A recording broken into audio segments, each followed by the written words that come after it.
मन में हौसला और बोलने की वाणी है, तो भी आपके अधिकारों का हनन नहीं हो सकता।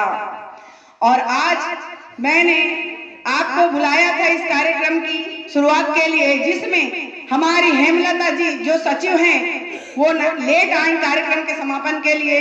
मुझे ठीक नहीं लगा। आने वाले समय में सब इस बात का ध्यान रखेंगे कि समय पर उपस्थित हो। दोस्तों, कार्यक्रम हमें कार्यक्रम करने का मुख्य कारण ये था कि आपको सही जानकारी नहीं है। कुछ लोग कहते हैं कि मैडम ने मानवाधिकार दिवस के कार्यक्रम के लिए बुलाई है, कौन जाता है? यह कह के कई लोग नहीं आए। मैं आपको बता दूं, इनमें टेम्बुर्री मैडम का नाम सर्वोपरि है, सर्वश्रेष्ठ नंबर में उनका नाम है। मैडम ने अपने मानव आयोग के लिए बुलाई है। मेरा मानव आयोग क्या है? मुझ में दम है उतना कि मैं अपने दम पे कर सकती हूँ, हिला सकती हूँ सरकार की सत्ता को, और हिला रही हूँ।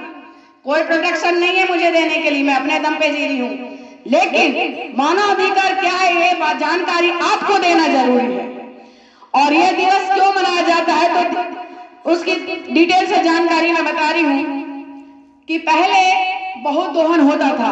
अधिकार, शिक्षा का अधिकार, स्वतंत्रता का अधिकार, समानता का अधिकार, शोषण के विरुद्ध अधिकार, धार्मिक स्वतंत्रता का अधिकार, अपने मन से अपने धर्म को चुनने का अधिकार, ये मिले तो हैं सारे अधिकार। लेकिन ये अधिकार सुरक्षित हैं? क्या आपको शिक्षा मिल पा रही है?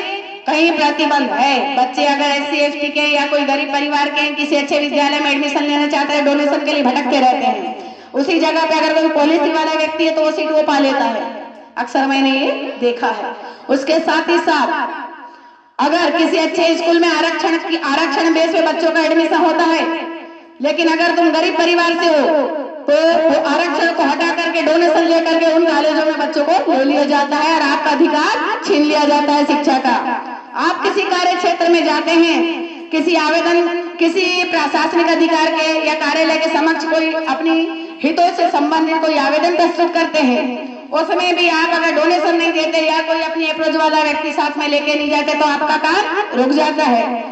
उसी तरह जिस तरह आप लोगों को महिला मेड के लिए पंचायत में नियुक्त तो कर दिया गया है, लेकिन आप महिला होने के नाते आपका शोषण हो रहा है, मानसिक रूप से ही सही।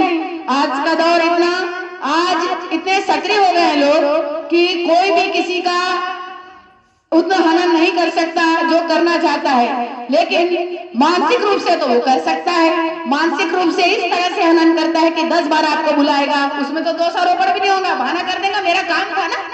अरे आपका काम था, आपको आना था, बैठना था, वेट करना था, किसी काम से हम गए थे। इस तरीके से वो आपको मानसिक रूप से प्रताड़ित करता है। लेकिन उसके लिए अपने को ये पता रहना चाहिए कि अगर हम कहीं कोई आवेदन दे रहे हैं, मैडम आप नीचे ना बैठिए, आइए प्लीज। तो उसके लिए हमें ये जानकारी रहनी चाहिए कि अगर हमने आवेदन किसी भी संस्था में दिया है तो उसकी समय सीमा क्या है।